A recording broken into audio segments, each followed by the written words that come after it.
Hello everyone, welcome back to another video. Today we're playing some Raid Shadow Legends. I know, that's kind of surprising that I have to say. Someone said, why are you even saying that? Like, what's the point?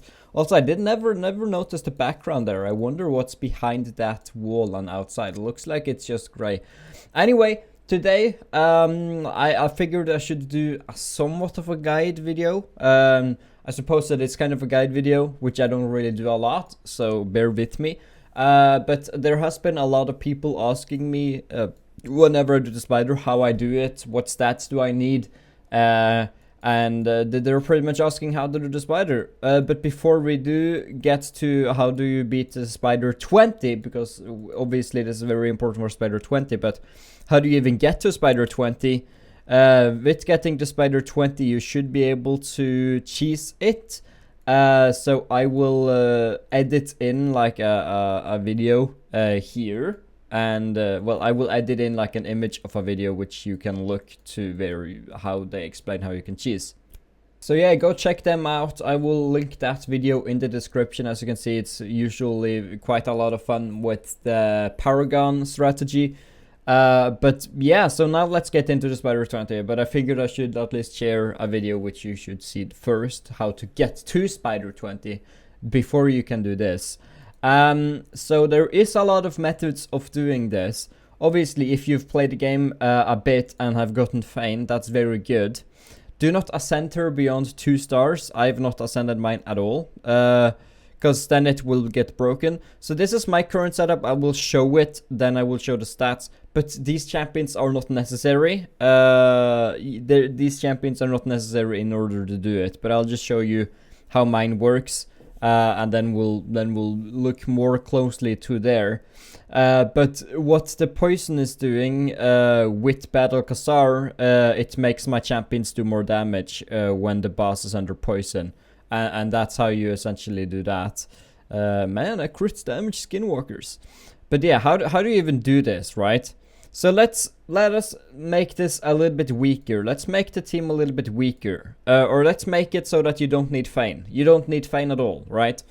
So let me just look at my cold hearts and see which is the slower one. So yeah, the higher power is the quicker one, which is great.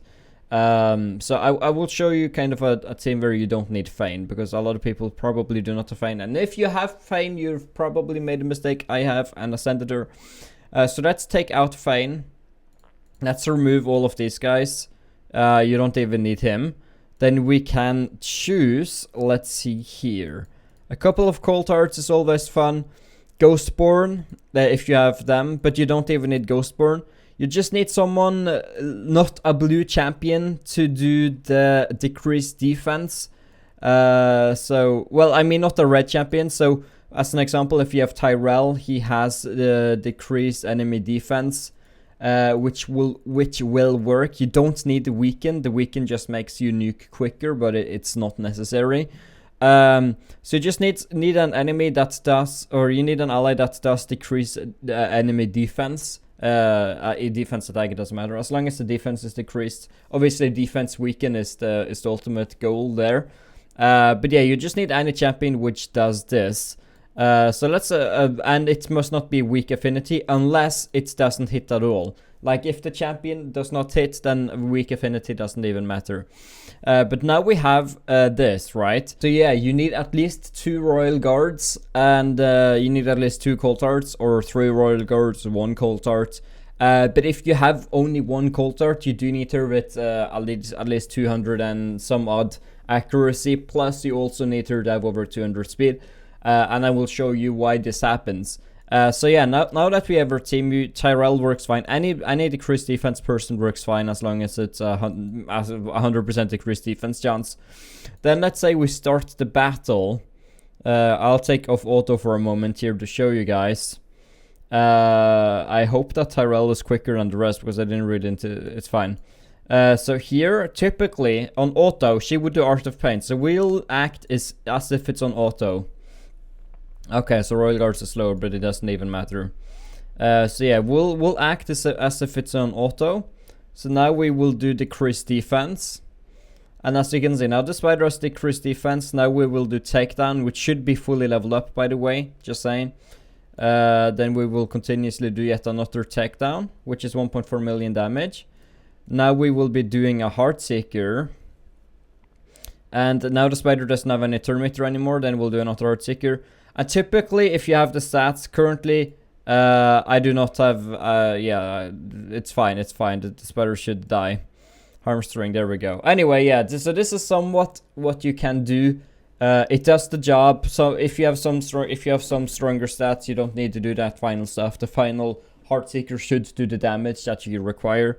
But that's an example of a team that works. So now let's go over the stats and figure out why they're doing the damage that they are. Like, how are they doing millions of damage? And that's because damage is based on enemy max health attack and enemy max health, which is incredibly important. So the more health the enemy has, the more damage you deal, which is why this is less effective on lower spiders than Spider 20. This is very good for Spider 20, but not necessarily Spider 19. It can work there probably, but yeah, Spider 20 is enemy max health. That's what people use. So currently, you should have at least over 150 speed. I think 149, and then it's a little bit too slow. So over 150 speed. You obviously need 100% crit rate. You want to try to get as much crit damage as possible. I actually have crit rate gloves here, and I just have a ton of crit damage in the substats and main stats of different things, like main stat and the necklace and stuff. And you just want a lot of attack as well, if possible. Savage Gear is always cool because it ignores 25% of the enemy defense, which is fantastic, and the crit damage works.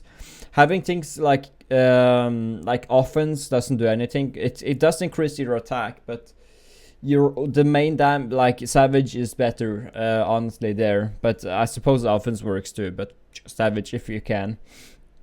So yeah, I've got Savage on all of these champions. Over 100% crit rate, 236% crit damage. A little bit lower attack on this guy, but I do have the crit damage gloves. And when you have crit damage gloves, which is ideal, I should say, you do need to have a ton of crit damage in the substats of everything. Yes, a lot of crit rate in the substats. Okay, so yeah, that's how they're built. These three boyos. We have this guy as well, which is running even higher stats than one of the others. But yeah, you can see 157, 151. That's the one on the line there. It's quite random. Like yeah. Also, this guy also works to decrease enemy defense. But you should know that the spider has natural resist. So if you have someone who hits instead of just applies without having to hit, they have a likelihood, even if they have a 1000 accuracy, to get resisted. And thanks to the commenter who said that to me earlier. So yeah, and then we can look at the cult arts. So at least one of them needs to have around these stats right here, over 200 accuracy, 258%. You don't need more than 70% crit rate due to it has an extra 30% chance of inflicting it, so I was very lucky there, I have 70 exactly. 258% crit damage, 2500 attack, 229 accuracy. Once she has 200 speed, she will go before the spider gets his turn, and she will reduce his turn meter completely with this, and it's also based on enemy max health. And then this cold arts doesn't really matter. 223, you don't need her to have over 200 speed. Obviously, it could be fun, but it's not necessary. And I have her in Savage. And she is the final hit, right? She usually hits when the spider is below 40% health. Which means that you can use this mastery right here because it will deal more damage to people with less than 40% health, which is cool. This is the masteries of this little bit of a slower one. Then these are the masteries for the quicker one, which also does the same. But I suppose you could do something else with it, like you could. Yeah, it's honestly fine. For the first hit on each of like honestly, it's fine. Like it's a cool enough one. So yeah, those are the cult arts. Then we're going to be looking at the masteries of the Royal Guards, which is such as this. There we go. And I also timed one of them to have the single out. The slower one has the single out actually, because with my nuking strategy, the quickest, or not the quickest, but the quicker nuking strategy that's necessary. As for your debuffer, just make sure that they have more speed than the hitters, and also make sure that they have enough accuracy to apply the decreased defense. And yeah, that's all you really should need. And yeah, but yeah, hopefully you do have a feign, because with a feign you can do quite well. I will show you that I have indeed messed up. Like, here's a feign for Star Ascended. I've already reported that shouldn't happen, but I haven't heard anything back. So yeah, I just have a feign here. It's kind of difficult though to get her to an ideal accuracy without a banner. But yeah, as long as you just find some insane gear or like just have stuff like this, you should be fine. So yeah, 437 accuracy, quicker than the DPS, and yeah. But I don't think that if you don't have Gerptak, but you should have Gerptak, shouldn't you? Gerptak Mossbeard. The downside about Gerptak Mossbeard is you need one Cold Heart. Because with Gerptak Mossbeard, as I found out from my comments, so thank you guys again. With Gerptak Mossbeard, you actually deal too much damage, which I know sounds weird, right? How can you do too much damage? Like, how is that possible? You shouldn't be able to do too much damage. But what happens is I will show you. I will show you what happens. But that you can just make your champions weaker, or have. I think ideally you would like to. Yeah, okay, so they resisted. No, yeah, it's fine. So here we want to do decreased defense and weaken. This would work on auto as well. I'm just going to show you. So takedown, as you can see, the takedown is doing more damage. It's doing so much more damage, and now there's only 2 spiders here, which means if I click on auto, he will do Harmstring, and it's a broken run. So that's why using at least one Cold Heart here would be the best then. So let's see here. Let's use the higher power Cold Heart, 164, 168. I think it should work with the Cold Heart here, but it would be a little bit slower because she would do the extra stuff. So let me show you how this would work on full auto. Cloud of Spores is doing stuff. Flowing Style is doing that. There's about I don't know. There's supposedly only a 6% chance each time. So there is a percentage chance for Feign not to apply it because she's doing 2 hits to apply the debuffs. But that's just something you have to manage. So around 10 out of 100 battles may or may not be successful. It depends on your RNG, to be honest. But that's why if you have a Battle Khazar, obviously is the best. But I think most of you probably have a Gerptak Mossbeard, because he was like in the fusion, right? I can't even remember. Like, where was he from again? So I have three Royal Guards and Feign here. So this is ideally what you want to do. And yeah, as for again the Battle Khazar or the Gerptak, they do have to be quicker. They do have to be quicker than the hitters, obviously, than the Royal Guards. It doesn't matter who's quicker between the decreased defense and weaken champion and the Battle Khazar, as an example. So that's kind of how it works. It obviously depends on what stage you're at in the game. But yeah, if you don't have a Feign, or you don't have a Dracomorph, or you don't have a Venus, then only a champion which does decreased defense, which is very common, then obviously using the Cold Heart strategy, where one is quicker than 200 speed, one is slower, then you can use a couple of Royal Guards and whoever with around the same stats as these guys here. And obviously all their skills should be fully leveled up, everyone should be fully ascended, and so on and so forth. Actually, would be interested in seeing if not a fully ascended Cold Heart would do Heartseeker before Art of Pain. That would be interesting to experiment with. I actually don't know. Would be kind of interested. Should I actually experiment with it? I think we can. Should we do some experimentation in a guide video? That sounds like a lot of fun. Do I not have another cold heart, which is just staying, which is just chilling? Let's take a quick look here. Yes, let's see here if she does Heartseeker automatically or not.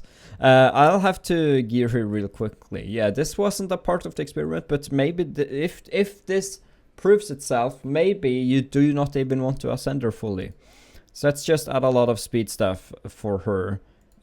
Just any speed substats, please. Por favor, por favor. Okay, there we go. Yeah, I will obviously remove these items afterwards. I'm just kinda curious right now what would happen. There we go. There we go. Should be fine. 26 speed, sure. 9 speed, sure. 5 speed, sure. Okay, so now she's quick enough. Let's see if she does Heartseeker before when she's not ascended. Okay, I would be very interested in finding this out actually. So let's see where she is. She's probably at the very end. Let's see here. There she is. Let's now take a look if she actually does Heartseeker first or not. If she's not 3-star ascended or higher. Let's see here. She will do the Art of Pain. Okay, so it doesn't matter if you ascend. It doesn't matter if you ascend Cold Heart or not. Unfortunately, that's the case. But yeah, thank you guys so much for watching this video. If you guys did enjoy it, hopefully you will leave a like and you will subscribe. Tell your friends and stuff. And yeah, that's about it. Have a nice